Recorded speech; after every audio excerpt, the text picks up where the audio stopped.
And for today, personal tip, ang aking personal payo for today. So today's Monday, simula na naman ang ating work week, no? Anyway, ang aking personal payo for today, naisip ko lang, kung meron ka last pay Shopee Pay, kagaya ko, no?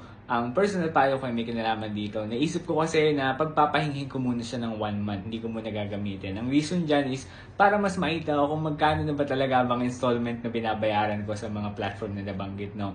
Kasi kailangan natin gawin to para mas makita natin kung sobrang gastos ko na ba sa mga platform na to at eto lang yung budget ko. Eto kasi yung time din para gawin mo yan, no? Pagpahingin mo lang ng 1 month, mag COD ka muna or cash on delivery, huwag mo muna silang gamitin para mas makita mo kung magkano na ba talaga ang binabayaran mo sa kanila at may ibang mo ito sa budget mo. Dahil kung hindi mo gagawin yan at gamit ka lang ng gamit, no, baka naman kasi sobra ka na dun sa limit mo. Baka sobrang gastos mo na, hindi mo lang namamalayan. Kaya ang payo ko ay pagpahingin mo muna ng 1 month, check mo muna kung magkano yung mga installment na binabayaran mo doon nang sa gayon mas maibangga mo ito ng mas maayos sa iyong budget. Para sa gayon mas budget ka rin ng maayos. Kumbaga, hindi naapektuhan sobra yung, alam mo na, mas mga priorities ko sa buhay na kailangan mong paglaanan ng pera mo. Okay?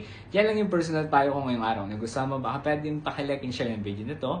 At kung naghahanap ka ng mga personal tips kagaya nito, utang, finances, ng mga bagay-bagay sa buhay, dito mo yan makikita sa Ed for Today. Kaya mag-follow ka na and then i-like and follow mo ako. Pwede mo rin pala akong subscribe sa YouTube. Yun lamang. Salamat.